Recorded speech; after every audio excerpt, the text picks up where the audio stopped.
Muy buenos días, sí, muy buenos días. Un saludo muy especial al profesor Alex Bert, que nos acompaña en esta conversación del día de hoy. Alex, bienvenido a Jericó, a Antioquia, a Colombia. Sí, estoy muy feliz de estar aquí. Bueno, lo primero que quiero contarles es que Alex, una de sus mayores preocupaciones y preguntas en la vida ha sido el aprendizaje, la educación. Y hoy lo que queremos es un poco que nos comparta estos aprendizajes, cómo se han sistematizado en su libro, que para Colombia o para el español se traduce como otras formas de aprender. A mí me gusta más la versión en inglés, que es somos naturalmente aprendices, entonces que es la premisa central. ¿Cómo vamos a llevar esta conversación? Esta conversación la vamos a hacer en 3 partes. La primera, el profesor nos va a hacer una presentación de 30 minutos que nos va a generar como un conjunto de lo que está en su libro. Luego haremos 15 minutos de preguntas que tendré el placer como de indagar un poco más qué hay detrás del libro y de esas propuestas, y luego tendremos 15 minutos para las preguntas que tengan ustedes como auditorio y que él nos va a compartir. Entonces, dicho esto, para que no perdamos mucho tiempo, Alex, entonces, bienvenido. Gracias.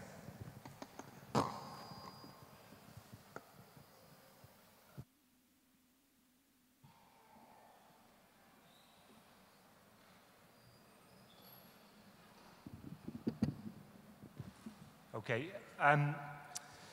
entonces mi historia empieza hace 12 años. ¿Está bien? ¿Mejor así? Ok.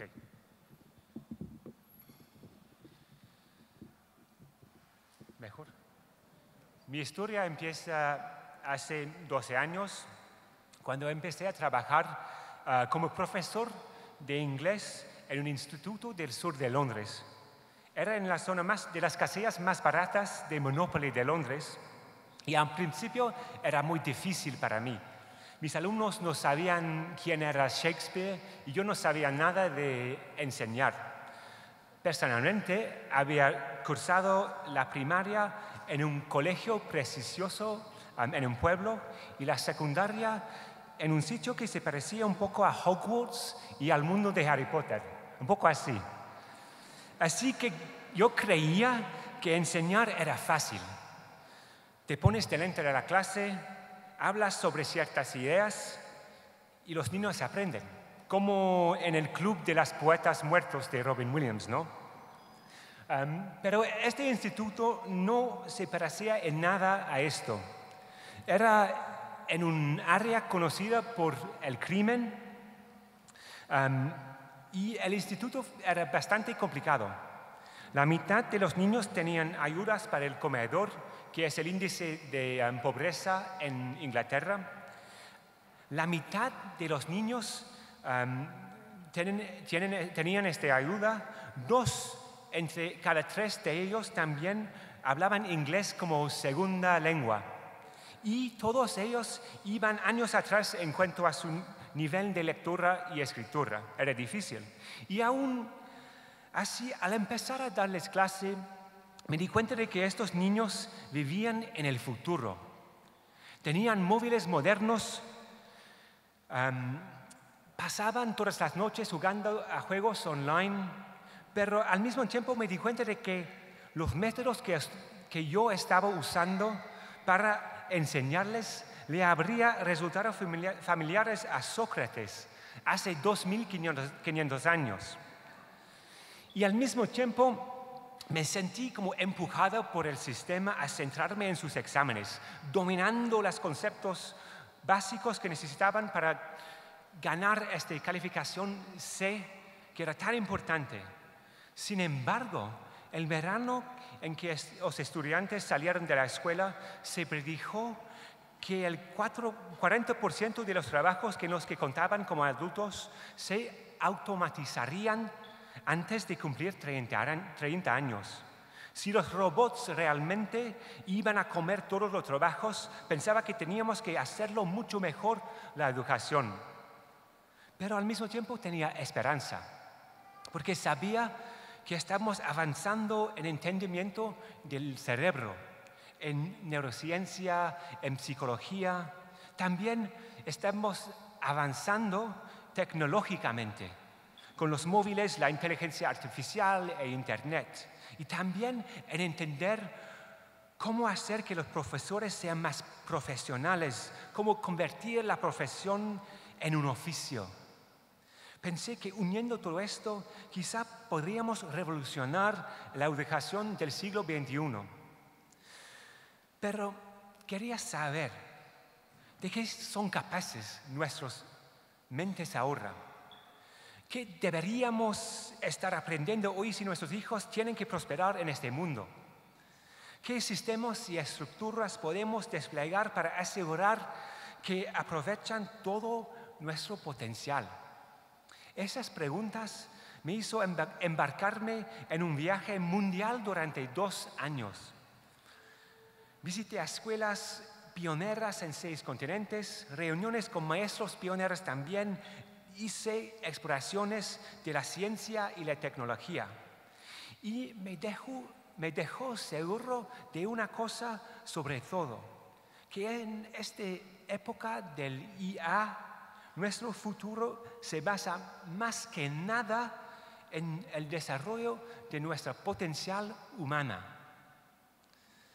Entonces, desde la famosa partida de ajedrez entre Garry Kasparov y Deep Blue en 1997, la inteligencia humana ha temido ser inferior un poco. Y pensamos que las inteligencias artificiales son más listas que nosotros y que las máquinas van a controlar el mundo. Pero como profesor, todavía no estaba listo para renunciar a la inteligencia humana. Y entonces, para entender de qué son capaces nuestras mentes, fui a Corea del Sur. Y me encontré una cálida mañana de noviembre de pie fuera de un instituto que se llama en Songdo, que es una ciudad del futuro en las afueras de Seúl. Era el día del Sunyung, que es un examen que ocurre un día al año y se considera el más difícil del mundo. En ese momento, cientos de miles de adolescentes coreanos estaban examinándose por todo el país. Esa mañana vi cómo las motocicletas de policía llenaban las calles, llevando a los estudiantes que llegaron tarde al examen. Durante los 45 minutos del examen de comprensión auditiva de inglés, todos los vuelos del país se quedaron en tierra para no desconcentrar a los alumnos durante el examen.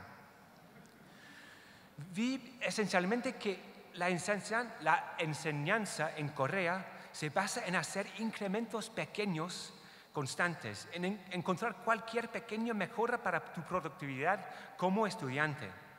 De hecho, el chico que fui a visitar, que se llamaba Seung-bin Lee, durante el examen me confesó que durante su examen le preocupaba pasar calor durante la prueba y por eso a la mitad del examen había ido al baño y había quitado la ropa interior porque pensó que le ayudaría a hacerlo mejor en su examen.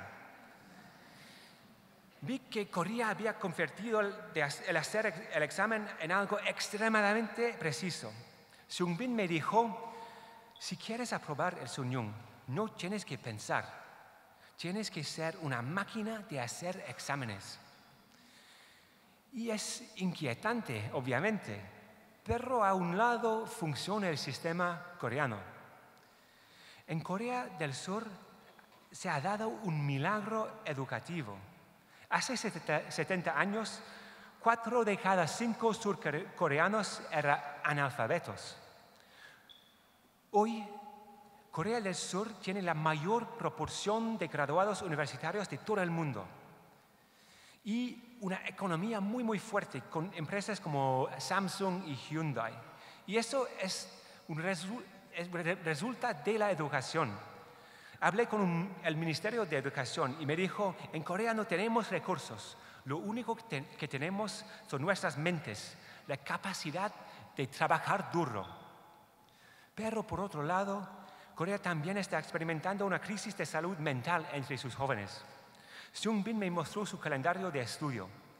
En los 3 años que estuvo preparando este examen, había estudiado 14 horas al día, 5 días a la semana, y unos 12 horas cada sábado y domingo también. Me dijo que para relajarse, una vez al mes se ponía una película. Da miedo y no sorprende demasiado que aunque Corea tenga la mayor proporción de graduados universitarios del mundo, ya tenga también la mayor cantidad de robots frente a trabajadores humanos. Desde Corea fui a Silicon Valley, punto cero del tsunami tecnológico. Se me habían dicho que las computadoras podrían hacer que nuestras mentes fueran imaginablemente más poderosas. Y quería ver si era realmente el caso. En San José, en California, fui a un tipo de escuela que se llama Rocket Ship Schools, que están comenzando a utilizar la tecnología en las clases. Era una de las escuelas donde vi a mi primer profesor robot, pero no era un androide con cara humana, sino un software inteligente en un entorno de aprendizaje online. Fui a un lugar que tenían llamado Laboratorio de Aprendizaje, donde me llevó el jefe de estudios, después de liderar 500 estudiantes de primario en cantar y bailar al Shake It Off por Taylor Swift. Y la jefe lo llamó Café de la Mañana para los niños. En este laboratorio vi a un grupo de 100 niños de 5 años sentados en filas larguísimas frente a portátiles, todos con cascos y polos morados. Estaban completos en silencio, excepto por el ruido del tecleo. Utilizaban o bien un programa llamado Estimath o Lexil. Con ellos trabajaban en ejercicios de gramática o matemáticas muy básicos. Y mientras lo hacían, el programa aprendía sus fortalezas y debilidades individuales y adaptaba la experiencia automáticamente a cada estudiante. Y en cierto modo funciona también. Los niños que salen de estas escuelas tienen mejores resultados que otros niños de niveles económicos y sociales similares en inglés y matemáticas. Pero una de las cosas que vi me chocó bastante fue que se estaban usando los ordenadores para enseñar a los niños cosas que los ordenadores ya hacen mucho mejor que los niños mismos. Y me pregunté si nos estaremos equivocando en la manera en que utilizamos la tecnología en el sistema educativo. De hecho, Garry Kasparov pensaba algo parecido después de su derrota contra Deep Blue. Se preguntó si el ajedrez podría rescatarse del dominio de las máquinas. Luego se desarrolló un nuevo desafío llamado ajedrez avanzado. En esos juegos, cualquier combinación de humanos y computadores juega uno contra el otro. Hasta hace muy poco tiempo, los ganadores de estos torneos de ajedrez cyborg no son las computadoras más poderosas o los grandes maestros humanos, sino más bien equipos de humanos o aficionados usando varias computadoras normales. Nuestra habilidad potencial para entrenar nuestras máquinas, nuestra mejor capacidad para aprender a usarles, gana.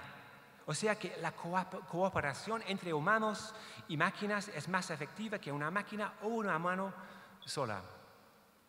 En una escuela que se llama High Tech High en San Diego, vi a niños aprender a usar la tecnología de esta manera. Además de las clases normales de inglés y matemáticas, la escuela organizó el aprendizaje de los niños en grandes proyectos interdisciplinarios. Una clase se sintió como un laboratorio del diseño del futuro. En la misma clase de estudiantes de 16 años, habían 3 grupos.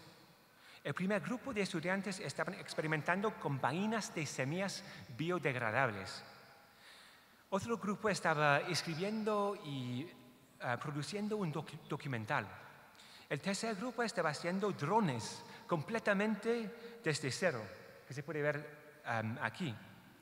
Y la clase terminaría con una expedición de 5 días a las montañas para todos los estudiantes. Iban a realizar un estudio aéreo de la degradación, de la degradación ambiental con cámaras en sus drones, luego reponer las especies de plantas locales con las vainas de semillas y finalmente filmar toda la expedición y poner el vídeo en YouTube con el fin de crear conciencia sobre los problemas climáticos.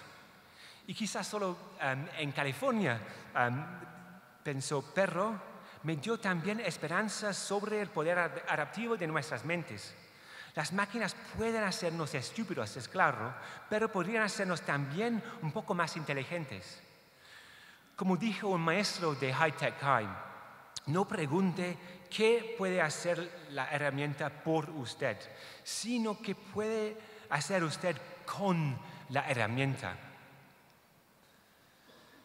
Pero si sabemos que somos capaces de saber más, ¿qué deberíamos aprender hoy? Hay este informe muy famoso desde la Universidad de Oxford que hace un ranking con 702 profesiones de hoy según la posibilidad que tienen de sobrevivir la automatización. El último es el trabajo como teleoperador, que va a automatizarse seguro, que probablemente ya lo esté. Al otro lado de la lista, entre las profesiones menos susceptibles de automatizarse, están las más humanas, cosas como coreógrafos, jardineros, nutricionistas, y en el primer puesto están los terapeutas recreativos. Lo que nos enseña ese estudio es que las profesiones más humanas, más creativas, sobrevivirán. El mensaje para nosotros en la educación es muy sencillo. Para prosperar en el futuro tenemos que enfocarnos en nuestra creatividad. Pero ¿cómo hacemos esto?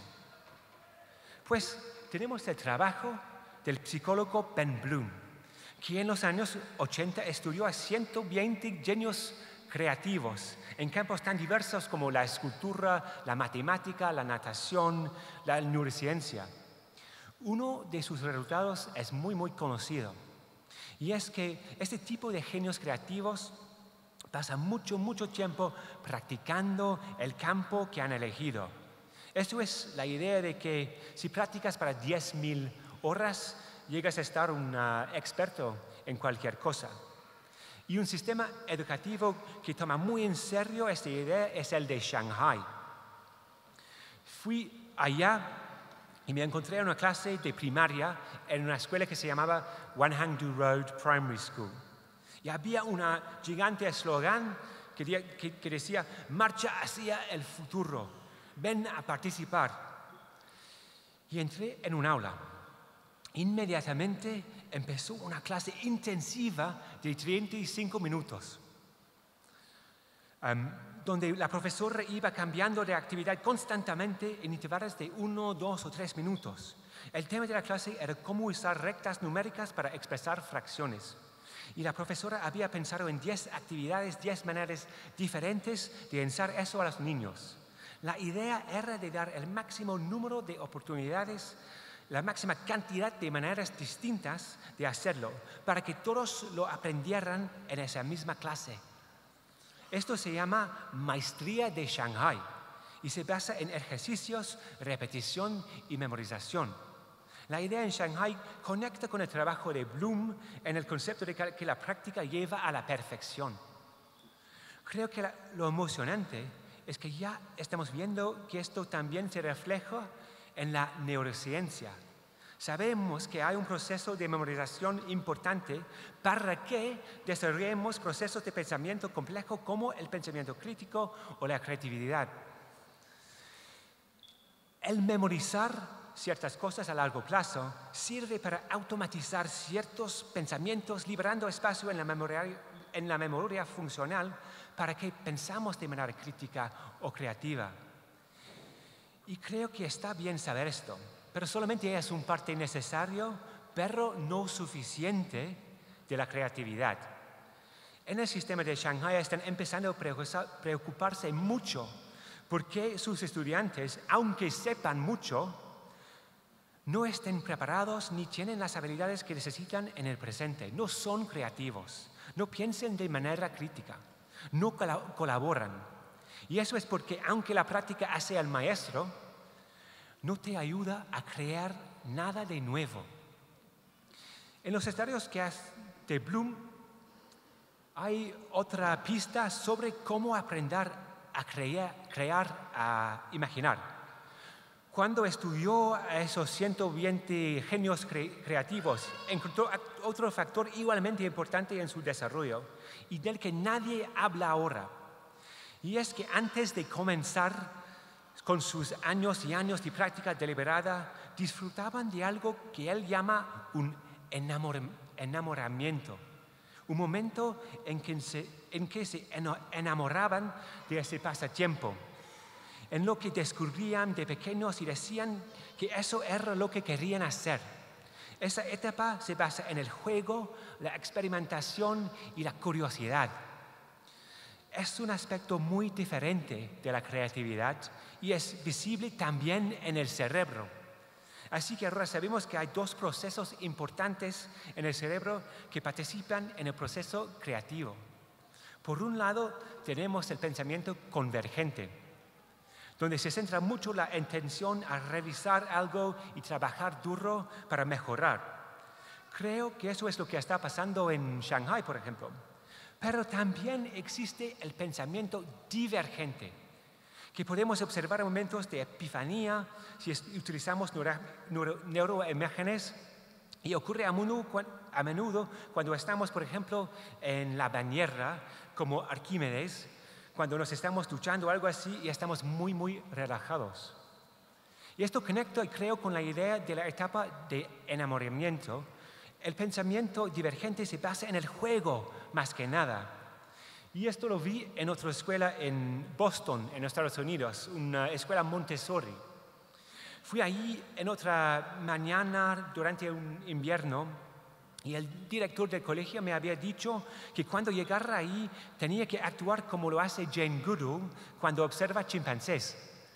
La idea era que como observador tiene que actuar como si los niños no supieran que estás ahí, como si no existieras. Y los profesores aspiran a eso mismo también.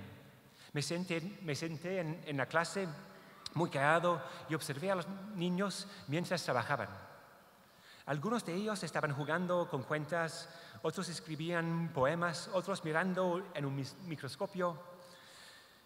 En la esquina había un ceramista, una rota, y había otros niños que trabajaban con ella.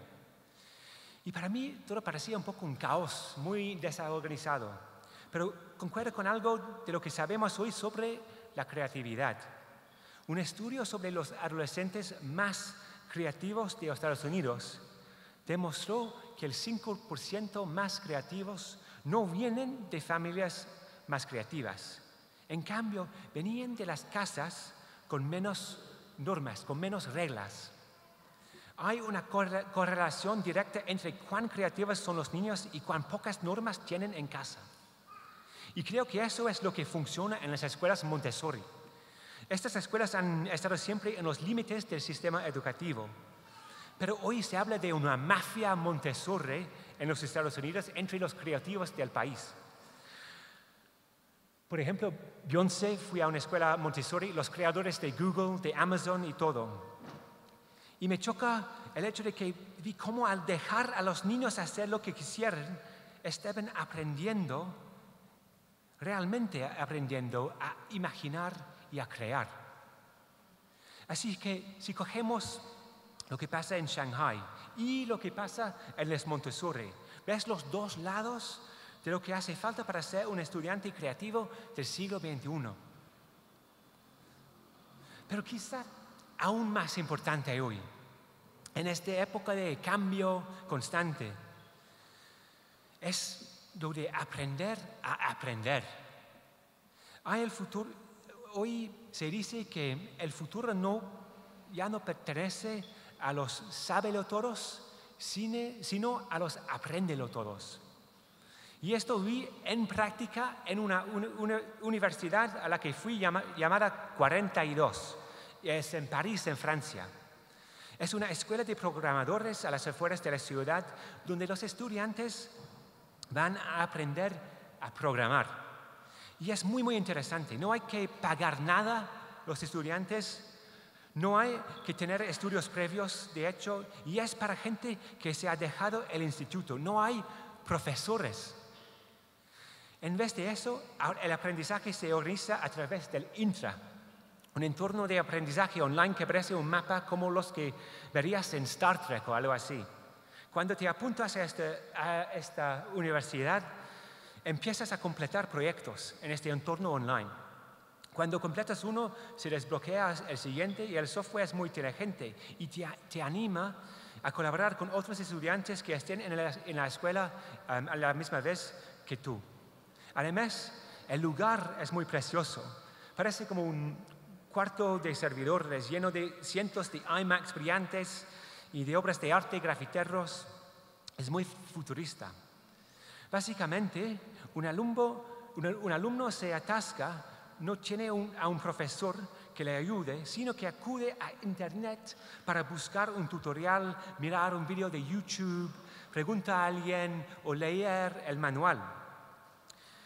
Tienen los estudiantes a hacer frente a dificultades mientras aprenden. No se lo ponen fácil. Y así hacen el trabajo necesario que les permite aprender de verdad todo eso que quieren dominar. Aquí creo, puesto que tienen dificultades, no solo aprenden a programar, sino que aprenden a aprender a programar, lo cual les servirá de mucho en sus carreras en el futuro. Lo último, al final de mi viaje, también pasé algún tiempo en Finlandia, donde me encontré con un sistema educativo mucho más humanístico.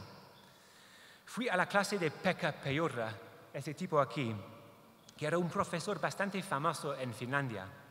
Había dispuesto el aula de la manera que los estudiantes trabajaran en grupos de 4 por mesa. Y le vi hacer algo maravilloso. Daba a los niños un problema y les mostraba las respuestas que habían dado cada uno en un gráfico en la pizarra, en un bar chart, A, B, C, D o E. Pues no les decía la respuesta al problema, sino que les pedía que hablaran entre ellos sobre por qué habían dado cierta respuesta y qué respuesta habían dado. Luego les pedía que volvieran a contestar y sus respuestas habían cambiado porque habían hablado entre ellos. Los alumnos habían enseñado a los otros alumnos. Pejurra dice que como profesor su trabajo es enseñar a los niños las habilidades y actitudes que necesitan para aprender cosas por sí mismos. Al principio del curso les da todo el material que necesitan, lecturas, exámenes, respuestas a los exámenes, y luego les ayuda individualmente y en grupo a desarrollar su habilidad para perseverar, para cooperar o aprender en grupo. Al final del curso, incluso deja que elijan sus propias notas, porque confía en que saben ellos lo que están haciendo. Y me chocó mucho ver esto, viniendo del sistema inglés, donde la educación se plantea como una competición. Y le pregunté, ¿qué pasa si algún niño se queda atrás en su modelo? Y me dijo, ¿qué es esto de quedarse atrás? De lo que me hablas. Tenemos que eliminar la idea de que la educación es una competición y crear entornos seguros para que los niños puedan cometer pequeñas equivocaciones continuamente. Así aprenden. Los finlandeses aman la educación. El país tiene 10 solicitantes para cada lugar en los cursos de formación de maestros de primaria. La capacitación incluye aprender a patinar sobre hielo y aprender a tocar el piano. Es uno de los trabajos más prestigiosos que puedes hacer en el país. Finlandia también ahora hace más de su gente que cualquier otro país del mundo.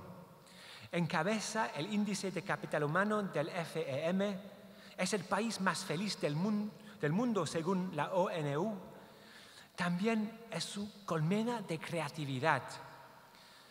Nokia y Angry Birds son finlandeses. También es el hogar de deportes únicos como el hobbyhorsing, que es una forma de equitación imaginaria popular entre los adolescentes finlandeses. También Finlandia tiene más bandas de heavy metal per cápita que cualquier otra en el mundo. Y el profesor Pekka Piora era en uno. Entonces, durante mi viaje, pensaba mucho en los niños a los que enseñé. Al mirar atrás, veo que triunfamos al menos en una cosa. Todos los estudiantes a los que enseñé entraron en mi clase, sacaron la nota necesaria en sus exámenes a los 16 años y pudieron pasar al siguiente nivel de su educación. Pero cuando pienso en ello, creo que en realidad les fallé. Porque la manera en que lo conseguimos fue con clases de extralengua, enseñándoles técnicas de examen, rehaciendo sus trabajos muchas veces. Y sé ahora que no tenían las habilidades y actitudes necesarias para triunfar en nuestro mundo actual. Y creo que eso es la realidad para la mayoría de los niños de hoy. A pesar del trabajo duro y comprometido de los profesores, nuestros sistemas educativos no están haciendo un buen trabajo a preparar a los estudiantes para enfrentarse a los retos del mañana, ni siquiera los están preparando bien para lo que es necesario hoy. Hay una crisis de educación a nivel mundial. De acuerdo con el Banco Mundial, hoy hay 900 millones de niños escolarizados que no están aprendiendo lo suficiente para hoy. Hay una crisis de bienestar entre los jóvenes. Hay una crisis de creatividad. En muchos sistemas escolares se está apartando lo creativo de los programas para sentarse en las cosas básicas. Así que no estamos siquiera llegando a lo necesario hoy, mucho menos preparando a los niños para enfrentarse a retos como el cambio climático, como la globalización, como la desigualdad o la automatización del empleo. Pero creo que es posible. En Corea del Sur vi cuantísimos son capaces de aprender nuestras mentes. En Silicon Valley vi cómo podemos usar de manera creativa las herramientas que tenemos para conseguir lo que queremos. En Finlandia vi cómo podemos aprender a cooperar, a colaborar y para construir una sociedad más sana y más fuerte. Y creo que sí es posible en esos lugares, que era posible también en mi clase y que es posible en todo el mundo. Hasta hoy ha habido 3 grandes revoluciones del aprendizaje en nuestra historia. Tenemos de primero la revolución cognitiva de hace 150.000 años, cuando algo cambió en nuestros cerebros y emergió el lenguaje, con el cual empezamos a poder compartir ideas y pasar conocimientos de una generación a otra. Luego, hace unos 8.000 años, la revolución de las escuelas, cuando éstas emergieron como instituciones para enseñar las nuevas tecnologías humanas de la época, escribir y leer. Y hace unos 500 años hubo otra revolución masiva en la educación, en que la imprenta y los cambios en cómo veíamos a la religión llevaron a una alfabetización mundial, de la cual aún nos beneficiamos en el presente de hoy. Y creo que hoy es posible otra 4ª revolución. Si podemos unir todo lo que sabemos sobre cómo funcionan nuestras mentes, si podemos usar bien nuestras tecnologías y si podemos poner a los profesores en un pedestal como la profesión más importante del siglo XXI, yo creo que estaremos frente a una nueva revolución, una revolución del aprendizaje. Gracias.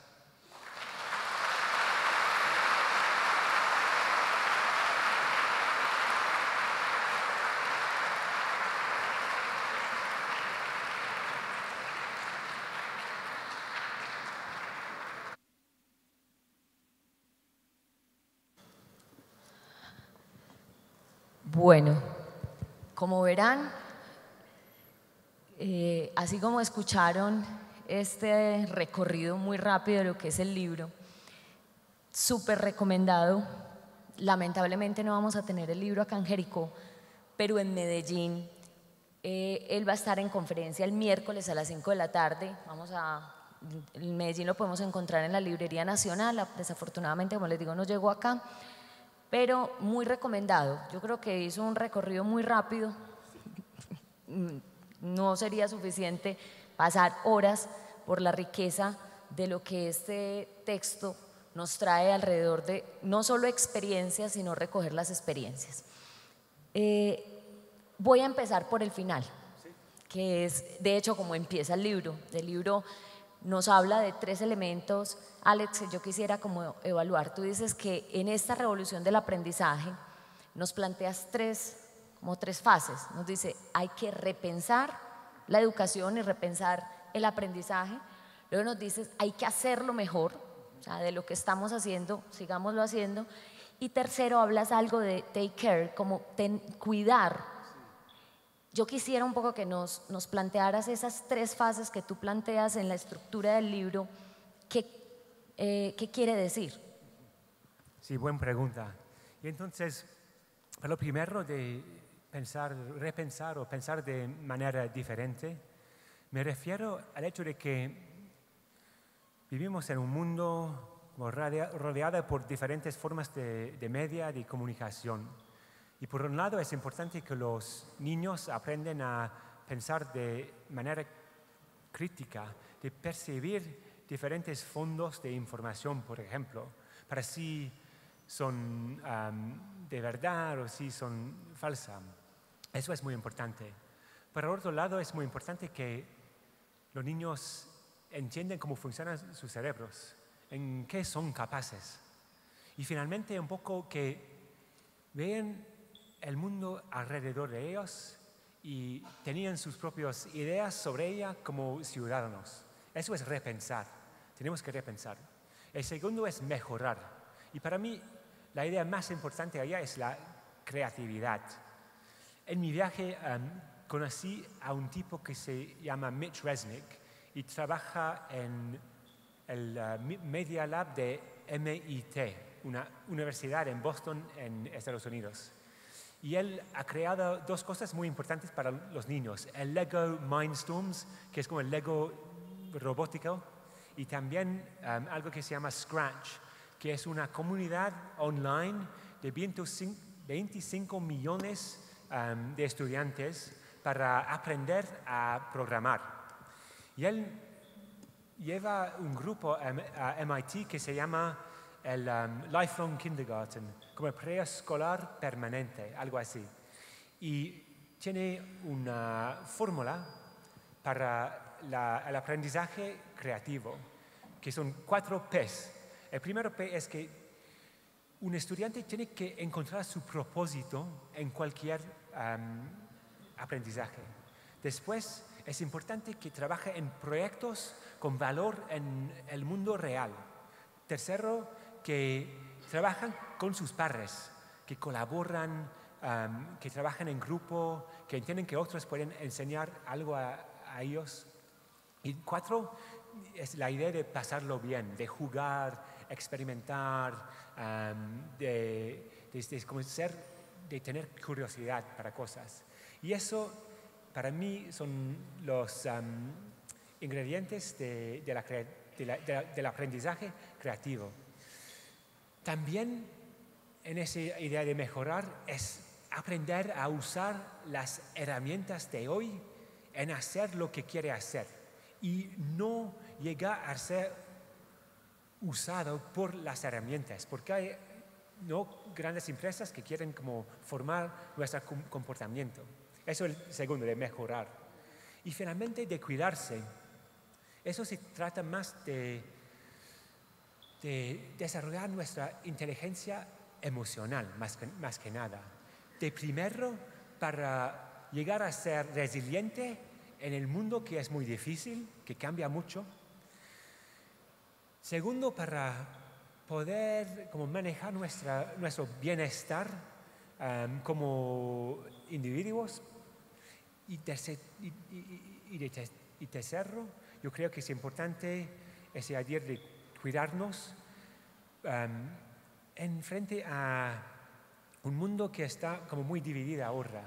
Es muy importante que sabemos quiénes somos, que conocemos nosotros mismos, también que conocemos nuestras comunidades, quiénes somos, la identidad de la comunidad en que vivimos, y finalmente que conocemos el mundo en que vivimos y que cuidamos a este mundo, al ambiente, a la comunidad y a nosotros mismos. Y esas son las tres ideas del libro. Alex, una de las cosas que uno más lo impacta cuando lee el libro, y es parte de lo que veíamos en la presentación, es que hay una pregunta, y tú decías al comienzo del libro, la buena noticia que tengo es que nos estamos haciendo las mismas preguntas en todo el mundo. Todos nos estamos preguntando por esta revolución educativa. Pero lo que a uno le impacta es que hay muchas respuestas distintas a la misma pregunta. Y tú lo veías o lo mostrabas, mientras en Corea está el tema de hacer experto, repetir, nos pasabas por un ejercicio como era el de las escuelas Montessori con la creatividad, High Tech High. En el libro hay muchos más ejemplos asociados, por ejemplo, al Col 42, a las clases de coding. La pregunta que uno tiene es, si la pregunta de todos está sobre cómo transformar la educación, ¿por qué esas respuestas tan diversas? Es decir, ¿por qué pasaron de la extremada rigurosidad como la coreana, que era impactante ver los testimonios del joven que se plantean en detalle en el libro, donde el nivel de estrés para presentar la prueba, porque además ahí en Corea, en el momento en que se presenta la prueba, de ahí defines si puedes ir a las universidades o si no, qué otras carreras tienes que hacer, casi que se juegan la vida en ese examen, a la libertad absoluta. Entonces, ¿por qué esas respuestas tan diversas frente a la misma pregunta? Sí, muy buena pregunta. Es que en la educación siempre buscamos balas de plata. ¿Ese funciona en español? ¿Balas de plata? No.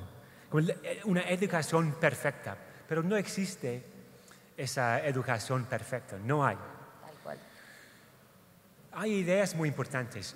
La idea más importante en la educación para mí es que la educación es una reflexión del contexto en lo que está ocurriendo. Que en un colegio se usa como la cultura de la región o del pueblo, también al mismo tiempo que mirar qué está necesario para ser como ciudadano global de hoy. Entonces, el contexto es muy importante.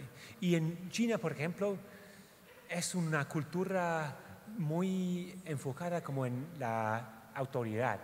Entonces, los colegios tienen una característica muy, como, ¿cómo se dice? Autoritaria. Autoritaria. Y una manera de aprender que todos están los mismos. En otro lugar, por ejemplo, en High Tech High, en California, lo importante es la individualidad. Y entonces el colegio High Tech High es una reflexión de esa idea. En Finlandia, por ejemplo, los colegios invierten mucho en los niños que más necesitan apoyo. No apoyan a los más inteligentes, sino a los que caen detrás. Y eso es porque los valores finlandeses llevan a los colegios a hacerlo así. Entonces, el contexto es la idea más importante, yo creo. Pero hay ideas que son comunes para todos los sistemas educativos más fuertes del mundo. Lo primero, el estatus de los profesores. Más que nada, en Singapur, en Shanghai, en Finlandia, en Canadá, en todos esos lugares, los profesores tienen un gran estatus en la sociedad. Reciben bien entrenamiento. Es muy difícil llegar a ser profesor. Tienes que estar buenas notas en su colegio o en la universidad. Eso es muy importante. Otra cosa que es en esos países, en esos colegios, utilizan la ciencia que tenemos ahora sobre el aprendizaje, cómo funcionan los cerebros, por ejemplo, o cómo se puede utilizar a la tecnología en el aula para hacer como un poco más productividad o para automatizar ciertas cosas. Eso es también el caso. Y finalmente, lo que vi en esas escuelas y en esos países era que como una colaboración de la sociedad en la educación, que el estudiante, el padre, el profesor, todos tenían la misma idea del propósito de la educación, todos trabajaban juntos para conseguir una buena educación para los niños. Y entonces eso es muy, muy importante para poder tener como consistencia en las políticas para la educación, tener consistencia en lo que hacen los profes en el aula. Entonces hay cosas en común también. Una cosa que es muy llamativa, y tú hablabas sobre la revolución, y hablabas sobre esa revolución humana. Hoy hablamos de la cuarta revolución y muchos terminamos confundiendo la cuarta revolución con el tema de la tecnología, cuando realmente hay detrás de la pregunta de la tecnología una pregunta por lo humano, porque finalmente es lo humano. Tienes varios ejemplos en el libro donde nos planteas la imposibilidad de tener un profesor que sea un robot, que puede que ayude, puede que sea un híbrido, pues que se combinen, pero es muy difícil tener un profesor que sea un robot. Y nos planteas, por otro lado, una expresión muy bella que es que el oficio más sagrado, más excepcional que existe es el de enseñar. Sí. En ese sentido, ¿cuáles serían, digamos, elementos que para ti serían valiosos que en una escuela para maestros o una escuela para profesores se deberían tener en cuenta? Porque si ese oficio es tan relevante, ¿qué aprender en ese oficio? Pues cuando era profesor me dio cuenta de que vivimos en un mundo en que todo se está acabando, como los recursos, la tierra. Lo único que tenemos como seres humanos que está ilimitado es nuestra inteligencia humana. Y si vamos a enfrentarnos a estos grandes desafíos, como el cambio climático, como la automatización de los trabajos, como la globalización, tenemos que hacer más de nuestro potencial. Y para mí, eso me hizo pensar que la profesión más importante del siglo XXI es lo de ser profesor. Pero en este momento no estamos apoyando a los profesores de la manera en que los profesores llegan a utilizar su potencial al máximo. Pero fui a unos lugares muy, muy interesantes. En un colegio de profesores que se llama Relay Graduate School de la Educación. Imaginan allá entrenar a los profesores como ya lo hacemos para los médicos, para los doctores. Imaginan un entrenamiento de 10 años para los profesores y empieza con 3 años de práctica y teoría. No solamente la teoría, porque ser profesor es un oficio, no es una profesión teórica. Después de 3 años de entrenamiento básico, se pasa 3 años en entrenamiento de ser especialista profesor, de realmente entender cómo funcionan las mentes de los niños, cómo motivarlos, cómo enseñar su propio área de especialidad. Después imaginan que van a especializar. Se puede llegar a ser una especialista en analizar datos para poder enseñar mejor a los niños, o especialista en motivación, que entiende toda la psicología de motivación de individuales o de grupos. Y después quizá especialista en su, ¿cómo se dice? Subject, su área, su tema. Y eso es como una viaje de entrenamiento de 10 años. Y para mí tenemos que hacer esto. Ya tenemos en nuestros sistemas de educación personas muy motivadas, muy comprometidos, pero no les permite hacer los profesionales que pueden ser, yo creo.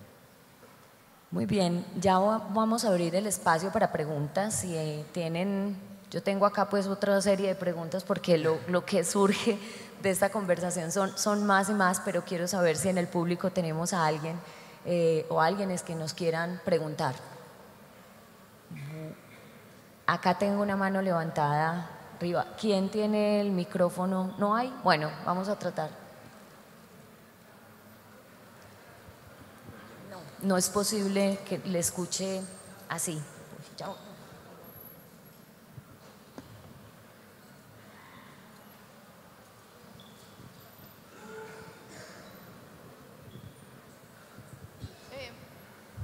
Buenas tardes.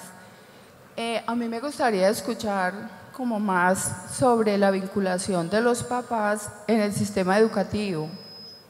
Pues, ¿cómo es, por ejemplo, cómo lo hacen en Finlandia? ¿Cómo se da? Gracias. Eso es algo muy, muy interesante en la educación. Yo creo que no hay nadie más importante en la vida o en la educación de un niño que los padres. Y en los sistemas como en Singapur o en Finlandia, los padres son mucho más involucrados en el sistema educativo desde el principio. De primero hay, ¿cómo se dice? Kindergartens, preescolares de alta calidad en esos países. Y esos preescolares involucran a los padres desde el principio. Los padres visitan mucho al colegio, son como amigos con los profesores. Se ve como realmente una gran relación entre el profe y el padre y el estudiante. Es algo muy diferente que en Inglaterra, donde hay un antagonismo entre los diferentes grupos. Y eso es algo que tienes que construir en una comunidad o en un colegio. Pero también el rol de los padres, yo creo, empieza al nacer un niño, ¿no? Estamos como nacidos a aprender, yo creo. Y lo importante en los primeros años, por ejemplo, en Finlandia no empiezan a empezar a aprender a leer hasta que tienen 7 años los niños allá. Antes, lo importante es primero cuidarse a los niños, darles amor para que se sienten seguros en el mundo. Eso es lo primero. Segundo, más importante, es el juego. Crear situaciones en que pueden jugar, que los padres juegan con los niños. Eso es importante.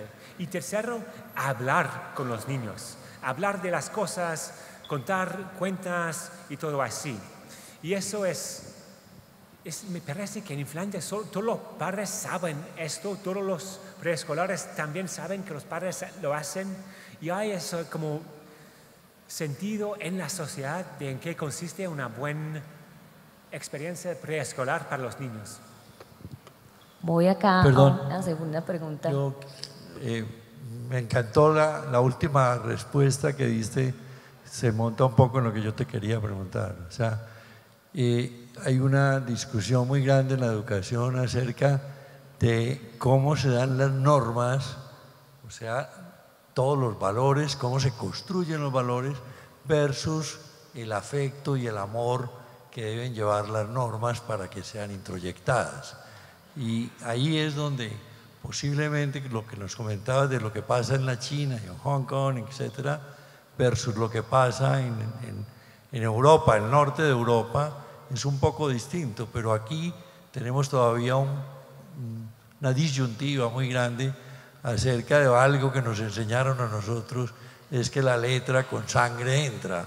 Y eso yo lo que quiero que miremos un poco, porque ha sido un estigma muy grande que ha tenido la educación en Colombia, por lo menos. ¿Sí? ¿Entiendes esa última expresión?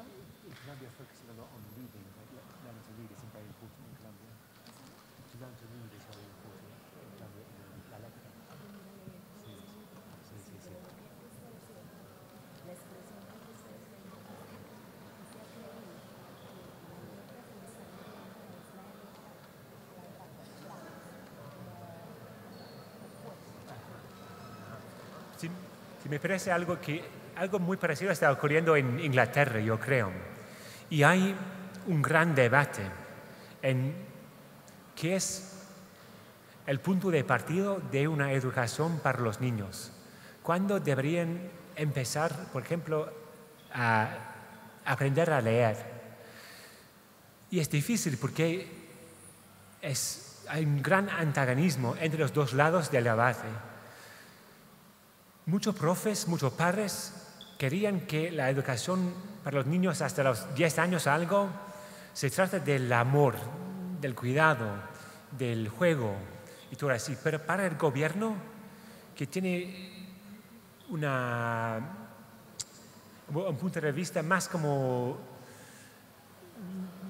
con las pruebas más managerialístico, un poco así, ellos querían pruebas a cada etapa de la educación. Desde los 4 años, hay ahora en Inglaterra una prueba de leer al 4 años. Y eso para mí parece una locura. El micrófono. Había un estudio en Nueva Zelanda que estudió a niños de 15 años. Parte de ellos habían empezado a aprender a leer al 4 años y la otra mitad habían empezado a aprender a los 7 años.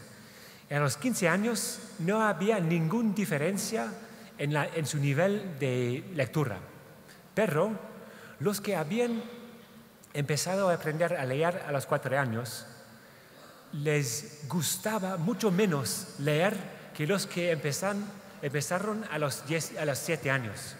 Y entonces yo creo que como la letra debe llegar más tarde en la educación de los niños. Pero no es decir que ¿cómo se dice? Literacy, que eso no es importante, pero para los niños más pequeños es aprender a hablar, entender a contar cuentas, a entender cuentas, esas cosas así. Voy a una pregunta que hay acá. Hola, buenos días. Quería preguntarte si de pronto en estos viajes que hiciste y estos recorridos por diferentes modelos educativos habías explorado algo en América Latina y, digamos, como hablabas como la importancia del contexto en la educación, ¿cuál sería de pronto un primer paso para acercarnos a esa educación o a esa cuarta revolución del aprendizaje aquí en América Latina, ¿cierto? Porque digamos que tenemos contextos diferentes, a veces difíciles, y digamos que cosas que son hermosas en el discurso a veces son muy difíciles de lograr. Entonces, ¿cuál crees vos que sería como un primer paso para acercarnos a eso? Sí. Entonces, he viajado un poco en América Latina para visitar a colegios, escuelas, hablar con gente. Y entiendo que aquí como hay una gran oportunidad y también dificultades. Por ejemplo, la diferencia entre las zonas urbanas y rurales. Y eso me da mucha emoción porque hay una oportunidad de mostrar al resto del mundo qué puede hacer con la diversidad que hay aquí. Por ejemplo, no escribí en mi libro sobre el ambiente, por ejemplo, pero aquí en América Latina hay esa oportunidad de mostrar que es una educación que tomar en cuenta el ambiente en que estamos viviendo hoy, que muestra cómo vamos a salvar nuestro planeta, yo creo. También es oportunidad para experimentar con diferentes formas de enseñar. Para llegar a zonas rurales es posible utilizar tecnología para empoderar el aprendizaje a distancia, ¿no? Entonces es como un lugar donde experimentación es muy posible, pero al mismo tiempo muy difícil que lleguen profesores a zonas difíciles, por ejemplo. Y eso no sé ahora qué es la solución para esto, pero eso es un problema en el mundo entero. En Inglaterra también, muy difícil que los profesores iban a trabajar en zonas rurales. Y por eso yo creo que en esos países como Colombia, donde hay diversidad de cultura, diversidad de medio ambiente, que hay esa oportunidad de mostrar qué es la educación del siglo XXI. Y después de llegar aquí he aprendido cosas en que no estaba pensando antes. Por ejemplo, la importancia de la diversidad de cultura en un pueblo único, o la diversidad biológica en un pueblo, o la diversidad de cosas que pueden hacer los niños con sus vidas después del colegio. Y por eso me parece un contexto muy, muy interesante. Alex, yo voy a aprovechar, ahora conversábamos mientras iniciaba esta charla y yo le compartí a Alex que desde Confama en los últimos 2 años hemos emprendido como una tarea de visitar, inclusive muchos de los modelos que están en el libro hicieron parte de esa búsqueda nuestra, y que una de las cosas que más nos sorprendía como el equipo que había hecho los análisis era como la ausencia del cuerpo, la ausencia del bienestar, de la construcción de hábitos saludables, dormir, alimentarse, y que para un territorio, o para una humanidad que va a ser cada vez más longeva, vamos a ser cada vez más viejos, el tema de la salud termina siendo un asunto crítico. Y tú me compartías como que algunos elementos importantes que habéis venido descubriendo, que aunque no estaban en el libro, están referidos a eso, como la importancia de educar y aprender a construir hábitos de salud en nuestros escolares o en la vida en general. Sí, eso es algo muy, muy importante, yo creo, para las sociedades del futuro.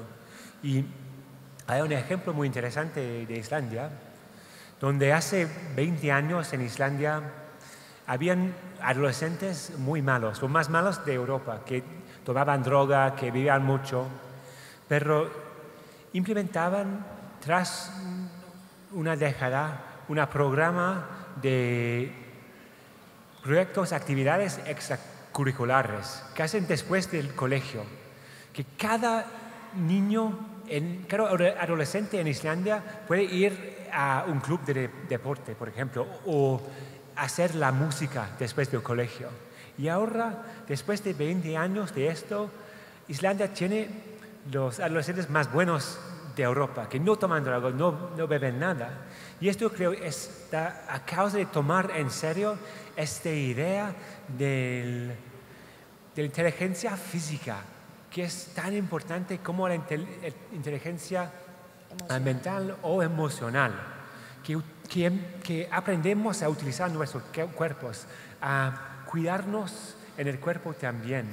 Y eso también refleja para mí lo importante de cuidar a la comunidad y al medio ambiente también, cuidar nosotros mismos de manera física. Alex, bueno, tengo aquí arriba una pregunta. Esa sería la última pregunta perdón, y tengo otra acá. Tengo 2 más, entonces aquí arriba tengo una y acá tengo otra. Muy bien, tengo el micrófono allí, no lo había visto. Esperemos a ver si somos capaces de abordar esas 3. Bueno, listo. Muchas gracias. Nuestro país, Colombia, en el 2019 obtuvo el último puesto en las pruebas PISA, que entre los países de la OCDE, eso contrasta un poco con nuestra riqueza cultural, con nuestro potencial humano, Entonces nosotros los educadores nos preguntamos cuáles son los retos para el sistema educativo colombiano, porque en muchos artículos incluso salió que era culpa de los docentes que obtuviéramos el último puesto en estas pruebas. También se atribuye al bajo presupuesto para la educación y a otros males que tiene nuestro sistema. ¿Cuáles serían los retos y si debemos optar por un paradigma académico o más formativo para nuestros estudiantes? Sí. Lo difícil, yo creo, en la educación de hoy es encontrar el equilibrio entre las diferentes partes que son importantes. De primero, como país, es importante saber qué queremos que nuestros hijos aprendan. ¿Qué es el éxito para un niño colombiano hoy? Es conseguir buena nota en la prueba de PISA. Y quizá es importante, por supuesto. O es como aprender cómo ser ciudadano de Colombia, celebrando toda la cultura, la diversidad del país. O es algo de aprender a ser creativo, a poder desarrollarse su bienestar. Y después de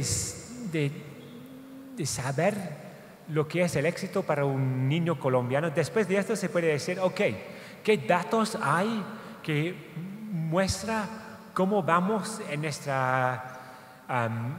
proyecto de educar a los niños? Y hay grandes retos, yo creo, a ese nivel. Quizás es posible aprender algo de Singapur sobre cómo reclutar, entrenar a los profes que pueden hacer como una educación muy académica para dominar las pruebas de PISA. Pero al mismo tiempo, no perder la cultura que existe ya, las cosas que debemos celebrar de Colombia, la cultura, la moda de vida, esas cosas. Y eso es porque es muy importante tener a diferentes niveles del sistema una cierta autonomía. Es necesario que los profes en el aula tienen una cierta autonomía, pero no completa. También en los ministerios regionales, algún nivel de autonomía para entender cuáles son las empresas que están funcionando en esta región, qué es la cultura y todo. Después, al nivel del Ministerio Nacional, es importante también tener algún, ¿cómo se dice en inglés? Algún estandarización entre las diferentes regiones. Y entonces la educación de futuro tiene un parte académico, tiene un parte de creatividad, tiene un parte del bienestar. Y todos de nosotros tenemos que tener nuestras respuestas a esta pregunta y trabajar juntos para conseguirlo, yo creo. Gracias, Alex. Tenemos la última pregunta y luego llevaría para que te hagas un cierre del tema. Sí, buenas tardes. Cuando uno, digamos, trabaja este tema de la educación y se reúne, digamos, con los colegas a trabajar el tema de la flexibilidad curricular, de cómo transformar el currículo para que realmente sí se identifique con las necesidades que tienen nuestros estudiantes o nuestros niños, uno siempre se pregunta cuáles son las mejores maneras de evaluar. Y siempre los alumnos nos preguntan, no nos están evaluando como nosotros quisiéramos. Hablamos de creatividad, hablamos de que en el niño hay que despertar, digamos, esas potencialidades, pero siempre nos quedamos cortos con la evaluación y siempre nos rajamos en la evaluación. Es el gran problema que tenemos nosotros los docentes. De acuerdo a esta experiencia que tú tienes, ¿cuál sería la mejor manera de evaluar para que ellos realmente sí se conecten con el contexto, con las tecnologías, con las dinámicas actuales? Gracias. Muchas gracias. Sí, muy buena pregunta. Entonces, yo creo que hay 3 pistas para explorar. tres ideas a explorar allá. Lo primero es que tienes que evaluar a ciertas cosas para estandarizar la educación. Por ejemplo, lo del académico. Y por eso existen pruebas ya. Pero el peligro de empezar a evaluar la creatividad, por ejemplo, o el bienestar, es que cambiamos qué es la creatividad, cambiamos qué es el bienestar. Y por esto yo creo que el ejemplo que más me interesa es lo de High Tech High. Allá he dividido la experiencia escolar en dos partes. A un lado hay una educación académica, la mitad del tiempo, y los niños toman pruebas como el SAT para ir a la universidad. Al otro lado, en esos proyectos muy creativos, interdisciplinarios, no hay una evaluación, sino un 1 o 0. Has intentado hacer algo creativo, has trabajado con sus pares, y eso es lo único que tienen, porque la creatividad es algo que es muy difícil a definir, a evaluar, pero al mismo tiempo quizá hay tecnologías que podemos utilizar ahora para ayudarnos a esas cosas. Hay plataformas que existen en todas partes del mundo donde niños hacen sus ejercicios como lo de Rocket Ship Schools que vimos, donde está evaluando constantemente a los niños qué están escribiendo en los cuadros, qué hice como fracasos en su aprendizaje, y dan los datos a los profes automáticamente. Y eso yo creo que puede parar a unas 3 pruebas que ellos tienen que hacer, de high stakes, como se dice en Inglaterra. Pero lo que más me gustó, como todos los ejemplos que veo en mi viaje, era lo de Finlandia. Y en Finlandia, todas las evaluaciones están hechas por los profes. No hay pruebas de nivel nacional o regional. Solamente los profes deciden en qué van a evaluar a los niños. Y ese tipo Pekka-Peura habían, ¿cómo se dice? Flipped. Había cambiado su clase para que los niños mismos evalúen a sí mismos. Y eso es lo mejor, si lo puedo crearlo. Ese último es el cambio que hacen de que el estudiante sea quien haga la clase y el profesor le entrega los materiales antes y la clase se genera por ellos mismos y ellos mismos se evalúan. Muy bien, Alex, ha sido un placer este viaje por la educación en el mundo. Es verdaderamente una invitación para todos. El libro es una ilustración real de cuántos métodos y cuántas fórmulas estamos descubriendo en el mundo. Pero antes de terminar, o quisiera cerrar con un último mensaje que nos quisieras dejar acá en el High Festival de Jericó sobre lo que has aprendido en este journey o en este recorrido. Bueno, pues mi último mensaje es que todos somos capaces de aprender mucho más que entendemos.